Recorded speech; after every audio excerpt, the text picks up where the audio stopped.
Amados hermanos, inclinemos el corazón ante la luz de la palabra viviente. Hay una pregunta que resuena a través de los siglos. ¿Quién tiene la autoridad para decirle al ser humano quién es y para qué fue creado? Toda filosofía puede conjeturar, toda escuela de psicología puede analizar, todo sistema educativo puede proponer, pero solo hay una voz que se presenta como palabra de Dios, situada fuera y por encima de todo pensamiento humano, la Biblia. Si Dios es quien creó el universo y nuestra vida, es lógico que sea Él, por medio de la Escritura, quien nos revele quiénes somos, por qué existimos y hacia dónde nos dirigimos. Y al abrir la Biblia no encontramos un tratado árido, sino un espejo prodigioso. Descubrimos que el ser humano no es solo un organismo biológico. La Escritura declara con claridad que el hombre tiene espíritu, tiene alma y posee un cuerpo. Dios es espíritu. Por eso sopla en nuestro interior aliento espiritual. Deposita en el centro del ser un anhelo de eternidad.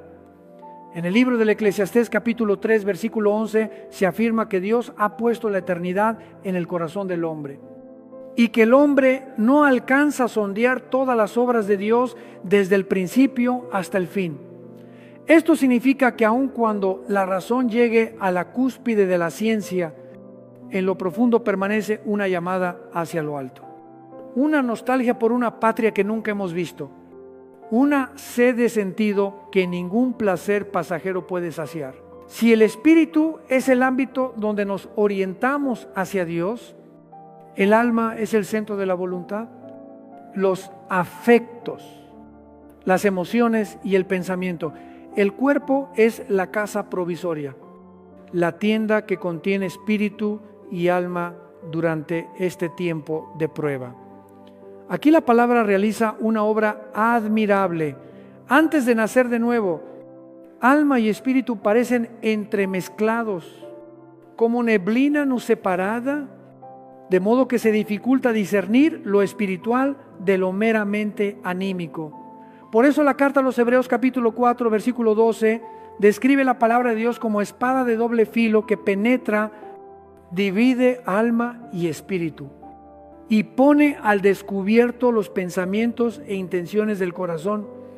Cuando llega la palabra, no solo consuela, también opera una cirugía, corta y separa para que el espíritu despierte a la comunión con Dios y el alma sea instruida a someterse a la verdad.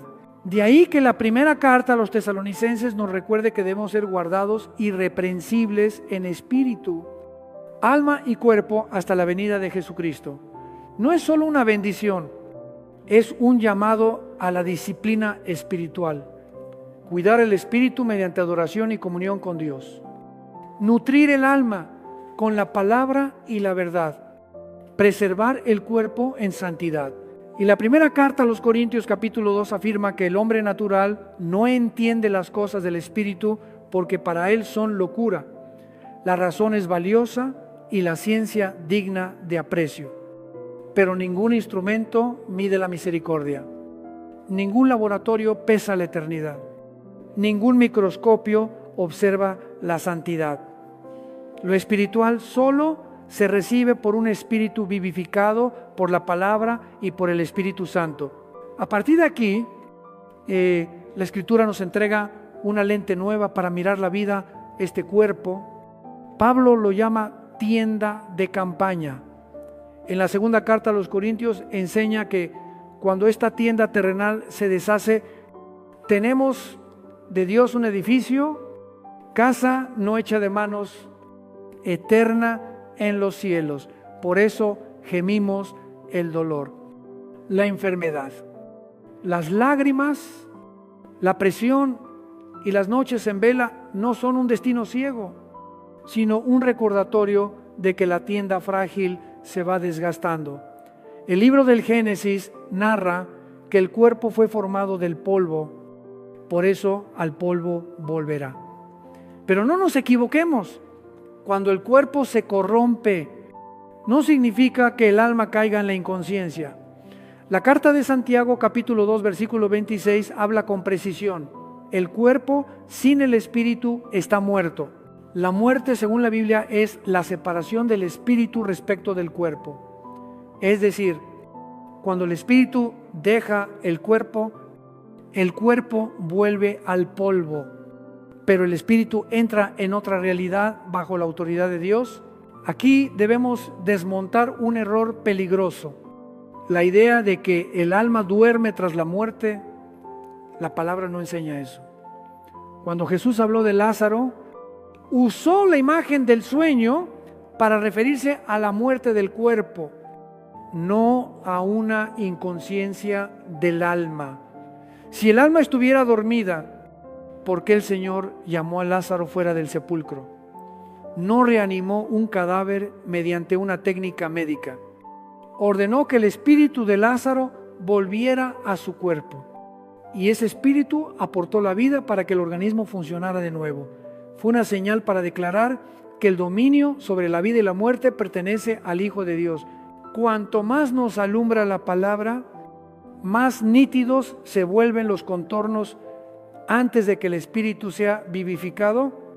Alma y espíritu se confunden en una franja gris que desdibuja las fronteras morales.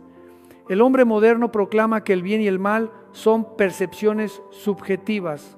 Algunos llegan a decir que varón y mujer son etiquetas intercambiables, pero cuando llega la palabra, las tinieblas ceden el paso a la luz. La confusión se rinde ante el discernimiento. Cuando el espíritu entra en comunión con Dios, transmite al alma los datos del ámbito santo que la mente natural jamás podría producir. El alma aprende a temer, amar y obedecer. La voluntad se alinea con la verdad. Las emociones son sanadas. El pensamiento se renueva. Mientras habitemos en la tienda, seguiremos gimiendo. Pablo utiliza ese verbo no para promover el pesimismo, sino para nombrar un anhelo: ser revestidos de la morada celestial. Amamos la vida. Nadie desea morir. Es el instinto de conservación que Dios mismo puso para que respetemos la vida. Pero cuando la luz de la Escritura irrumpe, nuestra mirada sobre la muerte cambia. Para quienes pertenecen a Cristo, la muerte se vuelve un umbral hacia algo mejor. No romantizamos el sufrimiento ni fomentamos la resignación. Miramos de frente la realidad. El cuerpo se desgasta, pero la esperanza no. Las lágrimas aún corren, pero no hay desesperación. La noche existe, pero el alba está cerca. Algunos preguntan, ¿qué dice la medicina y la ciencia del momento de la partida? La palabra no niega el progreso médico al evaluar la actividad cerebral, cardíaca o respiratoria. Sin embargo, nos ofrece una definición radical. La muerte acontece cuando el espíritu se separa del cuerpo. Esta definición nos libra de especulaciones y nos conduce al punto central. Cuando se abre la puerta de la separación, ¿a dónde va el espíritu? La gran cuestión de la vida no es tanto cómo morimos, sino con quién estaremos después del umbral. Por eso la palabra nos advierte que no busquemos respuestas en puertas sombrías. Espiritismo, evocación de muertos, mediumnidad.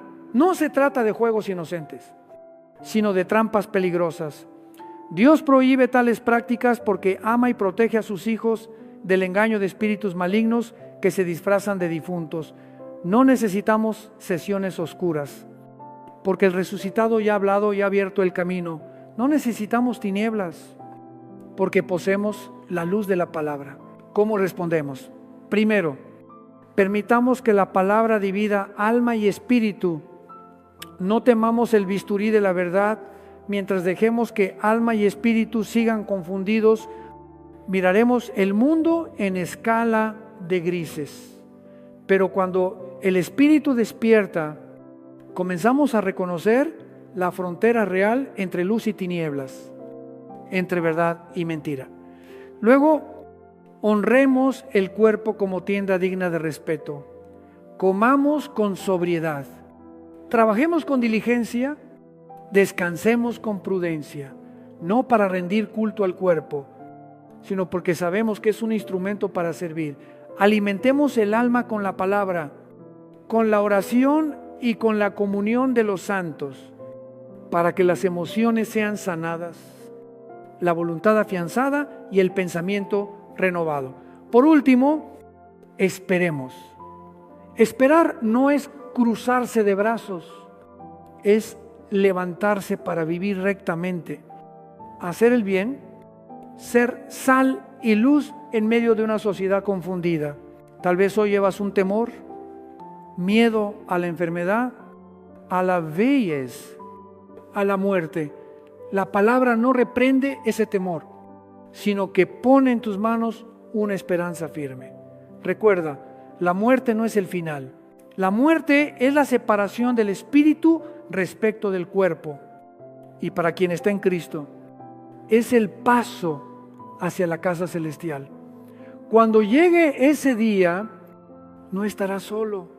Aquel que venció la tumba te tomará de la mano. El que llamó a Lázaro pronunciará tu nombre. Mientras tanto, en medio de los gemidos de la tienda, aún podemos alabar porque sabemos a dónde vamos. Amados hermanos, Dios ha puesto la eternidad en nuestro corazón para que ninguna cosa pasajera ocupe el trono del alma. No entreguemos el corazón a ídolos efímeros. No dejemos que la cultura borre las huellas que Dios trazó entre varón y mujer. No permitamos que el ruido de la época silencie la voz de la palabra. Volvamos a la Biblia como a la fuente primera. Abramos la casa del corazón al Espíritu Santo como se abren las ventanas al amanecer. Dejemos que la palabra separe, sane y haga nacer de nuevo. Entonces, en medio del cansancio de la vida, veremos cómo se abre una senda recta, el camino de regreso al Padre. Esta es la invitación de un corazón pastoral. Si hoy reconoces que has vivido demasiado tiempo solo desde el alma y el cuerpo, dejando que el espíritu se reseque, arrepiéntete y regresa. Ven a Cristo, quien murió por nuestros pecados y resucitó para darnos vida nueva. Recibe la palabra para que obre como espada que separa lo que debe ser extirpado. Reúnete con la comunidad de los santos para que la fe no quede aislada. Vive como ciudadano del cielo en cada decisión, por pequeña que sea. Y en medio de toda prueba, recuerda, la tienda pasará, pero la casa celestial te espera. Dios ha puesto la eternidad en tu corazón no para atormentarte, sino para conducirte a casa. Amados hermanos, abramos el corazón para adentrarnos en el misterio que la Escritura revela sobre la realidad después de partir de este mundo. La frase breve acerca de Abraham, que fue reunido con su pueblo, no es una expresión nebulosa, es una visión contundente. Cuando el justo muere, su espíritu y su alma no caen en un vacío de inconsciencia, sino que son incorporados a la comunidad de los santos que nos han precedido desde Abraham hasta Isaac. La Biblia afirma que sus almas fueron recogidas con su pueblo. Esa palabra es como una antorcha que disipa la oscuridad de la doctrina del sueño del alma. La muerte no borra la identidad, al contrario, la muerte nos conduce a la asamblea, a una comunión que aguarda la resurrección. En el plano de la filología bíblica, la Escritura nos muestra que alma y espíritu no son idénticos. En hebreo, alma es nefesh y espíritu es ruach. Cuando alguien muere, la Biblia a veces dice que el alma sale y otras que se entrega al espíritu, como dos movimientos distintos que ocurren en el mismo evento. Esto preserva la doctrina de dos extremos, o confundir alma y espíritu en una entidad borrosa, o reducir al ser humano a su sola materialidad.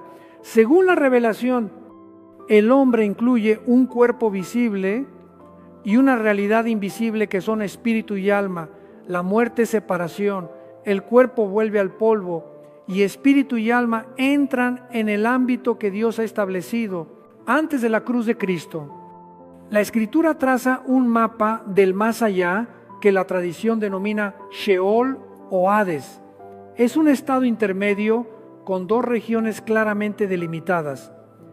La región de consuelo llamada seno de Abraham, también llamada paraíso, y la región de tormento para los que resisten a Dios. El relato del rico y Lázaro nombra expresamente a Abraham y a Lázaro, por lo que no se trata de una parábola anónima, sino de un cuadro histórico salvífico que muestra que más allá del límite de la muerte hay conciencia, memoria, palabra y un abismo infranqueable. El rico en la región de tormento puede ver, puede suplicar, puede recordar. Lo que no puede hacer es cruzar por sí mismo el abismo ni reescribir el destino que escogió en vida. Así, la cuestión no se decide por técnicas sobre el manejo del cadáver, sepultura, cremación o pérdida de restos, porque el destino eterno no lo determina el polvo. La cuestión es otra. Cuando se abre la puerta de la separación, ¿a dónde van el espíritu y el alma? Aquí la cruz y la resurrección de Cristo se convierten en la bisagra de la historia. La carta a los Efesios describe el misterio del Hijo de Dios que desciende y lleva cautiva la cautividad. Una manera de decir que en él el plan de salvación atraviesa la frontera de la muerte. A partir de ese acontecimiento, resuena la certeza de Pablo. Ausentes del cuerpo, presentes con el Señor. El creyente, al cerrar los ojos, no vaga en una penumbra indefinida, sino que entra en la presencia de aquel que lo redimió. Por esto, toda práctica de espiritismo, sesiones de vocación, mediumnidad o dependencia de un intermediario para contactar difuntos está severamente prohibida por la Biblia.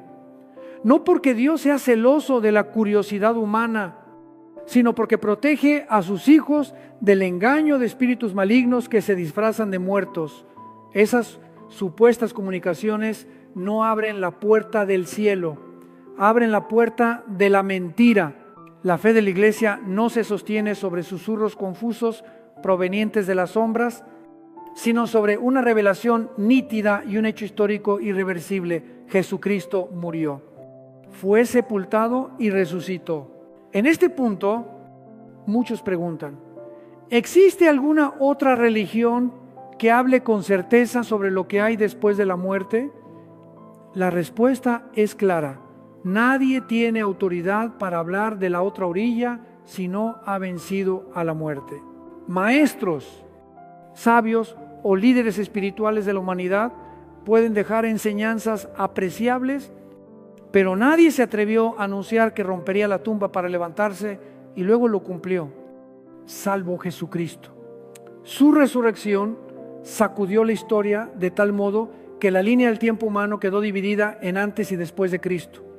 El calendario celebrativo que la Iglesia custodia, la memoria de la Natividad y sobre todo de la Pascua, no responde a una ideología religiosa, sino a un centro de fe que es un hecho histórico. Nuestro Maestro vive sobre este fundamento. Pablo abre una escuela admirable acerca de la resurrección en la primera carta a los Corintios, capítulo 15. La pregunta es profundamente humana.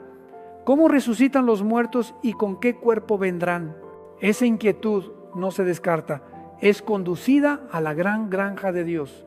La semilla debe descomponerse. Lo que se siembra no es el cuerpo que ha de surgir. La imagen agrícola no es un adorno poético, es la lógica de la creación.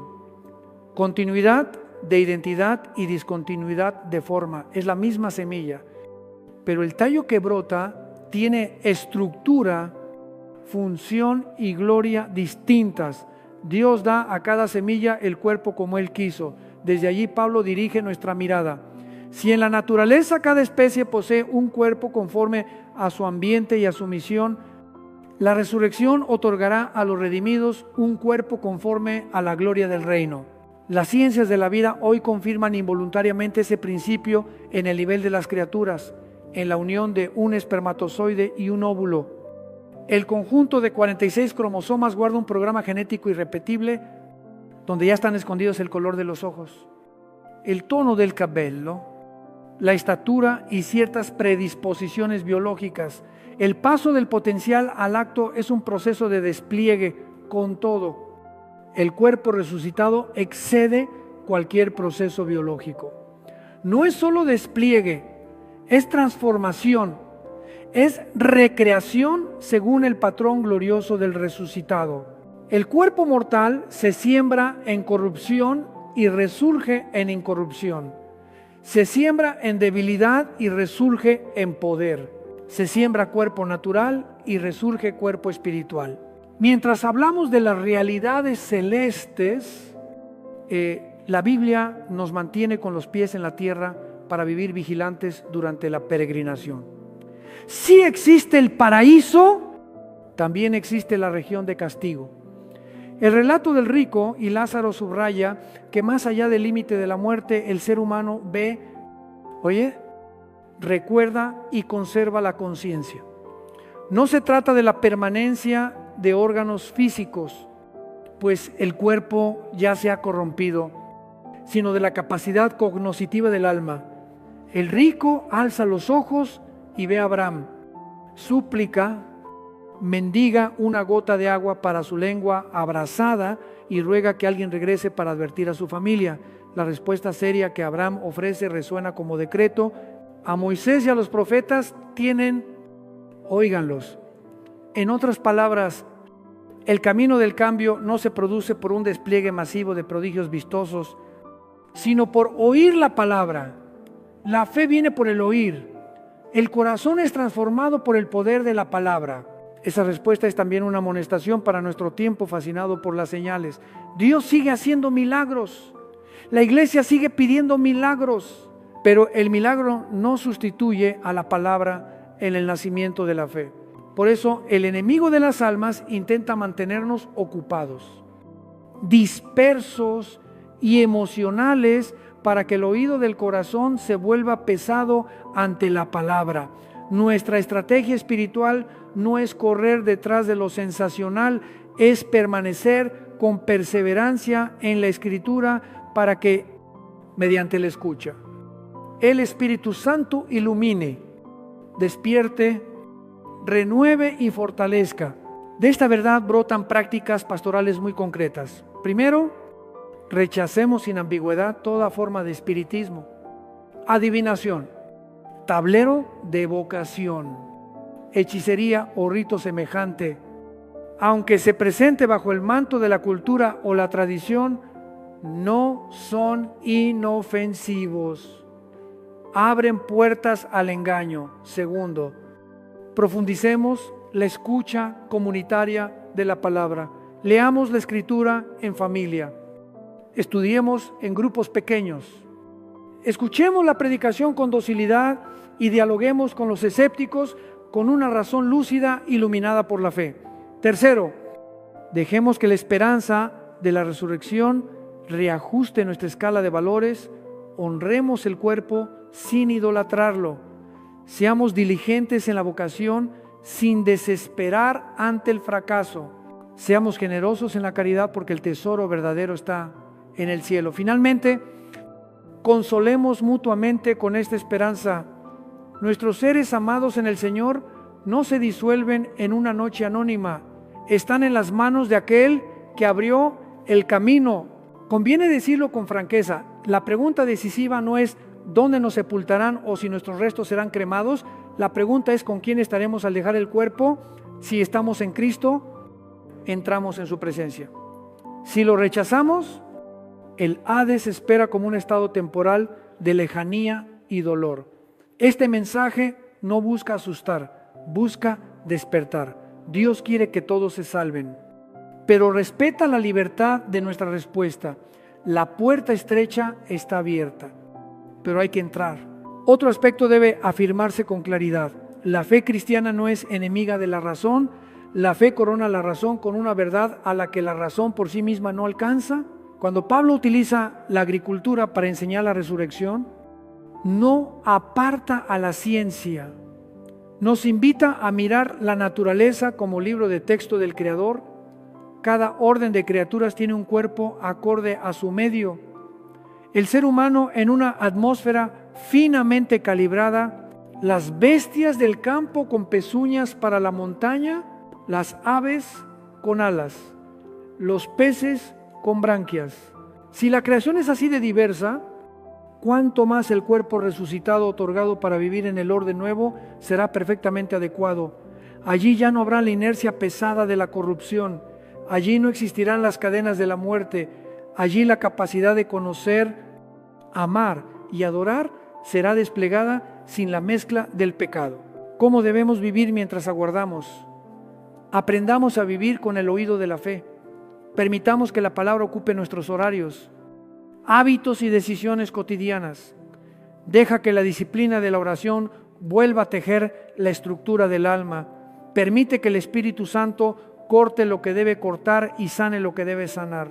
Deja que la esperanza del siglo venidero te libere del temor a la enfermedad y a la vejez y del espejismo de un éxito que pronto se marchita.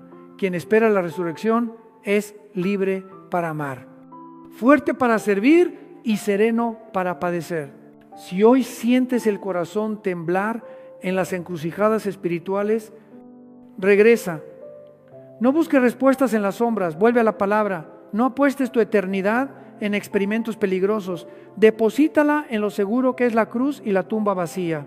No dejes que el ruido de la época apague la voz de la Escritura.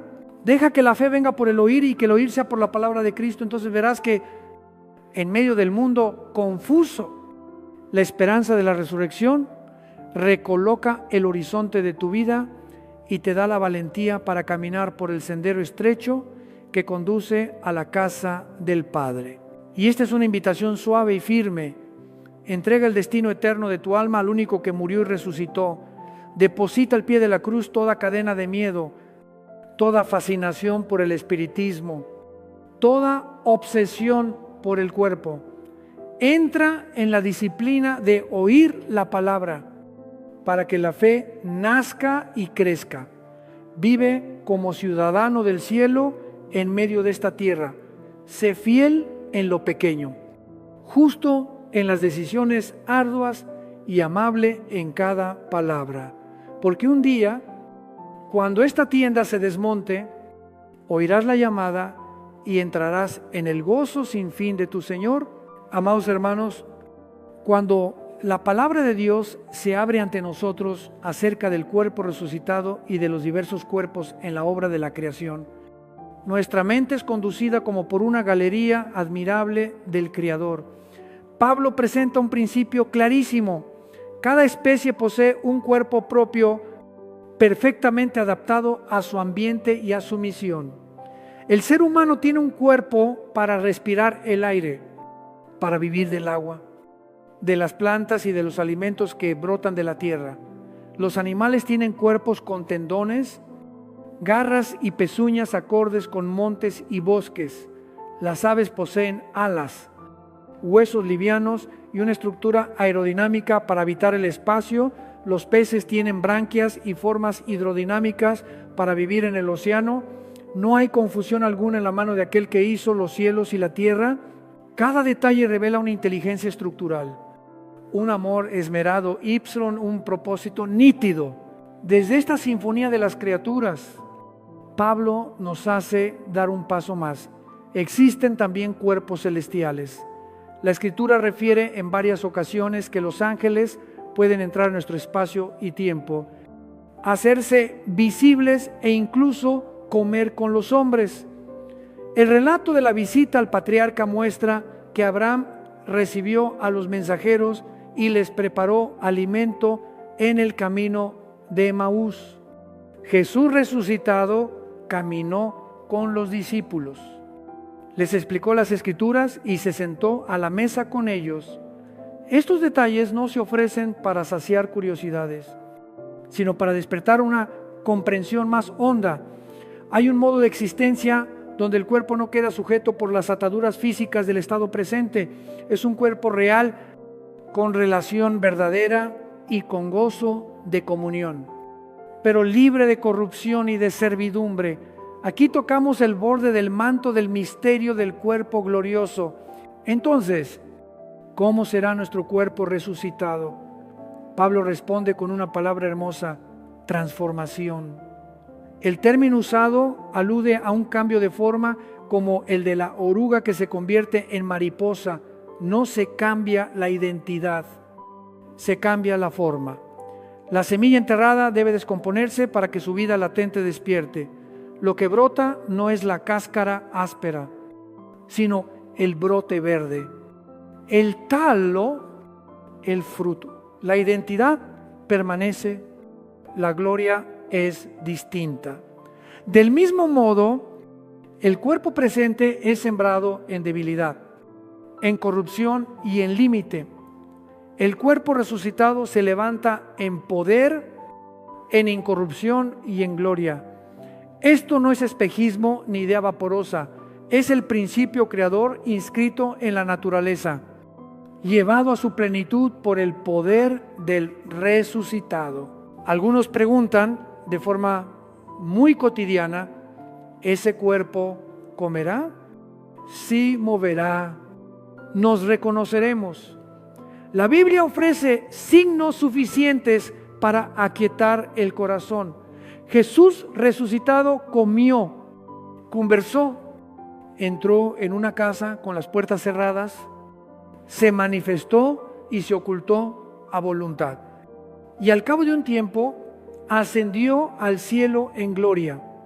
Aquí aparecen dos rasgos. Primero, el cuerpo resucitado es verdadero, con interacción real, con reconocimiento, comunicación y alegría. Segundo, ese cuerpo supera los límites físicos que constriñen al cuerpo presente. Leyes como la gravedad, la fricción, la descomposición, la enfermedad y la vejez ya no ejercen dominio. Esto no convierte al cuerpo glorioso en algo irreal. Lo vuelve perfecto según el diseño original, sin fisuras causadas por el pecado y la corrupción. Pablo nos ofrece además una regla que evita la especulación. Nuestro cuerpo será semejante al cuerpo glorioso del Señor. Respuesta simple y con autoridad. No será semejante a un ídolo de fama pasajera ni a un canon estético efímero. Será conforme al que murió y resucitó. Esta palabra trae dos consuelos. Primero, la identidad personal de cada uno es respetada, como cada semilla da fruto según su especie. Cada persona se levantará con autoconocimiento, con memoria y con amor purificado. Segundo, el modelo es el Redentor, de modo que ese cuerpo ya no será escenario de la soberbia carnal, sino instrumento transparente para glorificar a Dios, para amar y para comunicar en la luz. Otros se inquietan: ¿qué dice la ciencia sobre vivir en otros planetas? Sobre migraciones cósmicas y nuevos horizontes de la humanidad. La Escritura nos enseña a honrar la ciencia como esfuerzo por descubrir el orden que Dios estableció. A la vez nos recuerda un límite. El cuerpo presente fue diseñado para la atmósfera, la gravedad y el equilibrio biológico de la Tierra. Esta es la tienda donde aprendemos a creer, a amar y a obedecer. La ansiedad por crear un paraíso artificial mediante la conquista del espacio solo trasladará el vacío si el corazón no es renovado. Nuestra esperanza no consiste en mudar coordenadas del universo, consiste en encontrarnos con el Señor del universo y en aguardar que Él renueve todas las cosas en gloria. Otra pregunta causa desvelo. Al morir, persiste la conciencia, actúan los sentidos, subsiste la memoria. La página bíblica del rico y Lázaro ofrece un cuadro sobrio. Hay visión, hay palabra, hay deseo de consuelo, hay memoria de la vida pasada, hay percepción de justicia y de juicio. No se trata de prolongación de mecanismos biológicos. El cuerpo material ya se deshizo. Lo que permanece activo es la capacidad cognoscitiva del alma y la conciencia que Dios puso en el hombre como lámpara interior. Aquí resuena además una advertencia profunda. El ser humano pide un milagro visible para cambiar de vida, un signo deslumbrante que lo fuerce a creer. La respuesta es que hay que oír la palabra. La fe viene por el oír. El retorno no se abre por excitaciones momentáneas, sino por la docilidad ante la revelación. De aquí se despliegan consecuencias pastorales. Si la fe nace de la escucha, la iglesia ha de ser comunidad de oyentes. Oír la palabra en la liturgia y en lo cotidiano. Oírla en la familia y en el ámbito laboral. Oírla en el silencio y en medio del ruido de los deberes. Y porque la escucha es clave, las puertas del espiritismo, de la evocación y de la mediumnidad han de cerrarse sin ambigüedad. No hay atajos para tocar lo santo, no existe puente más firme que la cruz, no hay susurro más confiable que la voz de la Escritura. La curiosidad puede encender una chispa. Solo la palabra alimenta el fuego, lo orienta y lo hace arder en el altar del corazón sin consumirlo. Pidamos entender el talante moral de la esperanza de la resurrección. Esta esperanza no separa del mundo, nos hace valorar cada instante presente, cada prójimo, cada deber sencillo. Sabemos que todo acto realizado en el amor no se pierde, queda inscrito en la nueva creación. Quien espera la resurrección es libre para olvidarse de sí mismo, valiente para decir la verdad en la caridad y perseverante para recorrer la vía de la cruz sin queja. Esa esperanza sana los miedos. Miedo a la enfermedad, a la vez a la soledad, a la muerte. No porque niegue la oscuridad, sino porque ha visto la aurora al otro lado. Para que la esperanza tome forma en la vida, se requieren disciplinas concretas. La disciplina del oído, consagrar cada día un tiempo a la palabra, leerla lentamente y elevar breves oraciones. La disciplina de las manos, trabajar con diligencia, servir con generosidad, cuidar a los más frágiles, compartir los bienes con gratitud. La disciplina de los pies, acudir a la comunidad, ser fiel en el grupo pequeño, participar con regularidad en la vida de la iglesia, adherirse al cuerpo místico de Cristo. La disciplina de los ojos, evitar lo que mancha el alma, custodiarse de la codicia desordenada, contemplar la belleza de la verdad y de la sencillez. La disciplina de la lengua, decir palabras que edifican, rehusar la calumnia y la aspereza, dar testimonio de la verdad con mansedumbre. Habrá días de cansancio, horas de fracaso y tramos de vacío. Recordemos que este cuerpo sigue siendo una tienda. Los vientos contrarios no significan abandono de Dios, significan que aún estamos en esta orilla. En tales momentos, invoquemos la promesa del cuerpo glorioso. Consideremos la semilla que descansa en la tierra a la espera de brotar. Recordemos que cada acto de fidelidad, cada lágrima ofrecida, cada súplica en silencio queda escrita en la historia de la salvación y brillará en el día de la manifestación del Señor. Algunos se preguntan, si mi cuerpo ya se descompuso, si fue polvo, si se disolvió en el mar, ¿qué resucitará? La respuesta es que tu identidad está en las manos de aquel que llama a las cosas desde la nada. Él no recicla ruinas, Él crea nuevo según el modelo de su Hijo. Hay continuidad para que nos reconozcamos y hay transformación para que podamos habitar la gloria, como un instrumento envejecido que es reemplazado por uno perfecto. Y sin embargo, la mano sigue siendo la del músico y la melodía sigue siendo la del amor. con la diferencia de que ya no hay desafinación ni fatiga. Conviene aludir a un anhelo constante de los jóvenes, el deseo de superar límites, de abrirse camino, de entrar en lo grande. La Escritura no sofoca ese deseo, lo orienta por la vía ancha de la santidad, estudia las ciencias, enriquece el mundo con creatividad, abre sendas de justicia para la sociedad. Pero no busques la inmortalidad en la fama, porque la fama no rescata del sepulcro. No busques eternidad en el placer, porque el placer no cura el vacío. Busca al que pensó en ti antes de que las estrellas fueran colgadas. Cree en aquel que entró en la historia. Loru, amó, padeció, resucitó y prometió que quien cree, aunque muera, vivirá.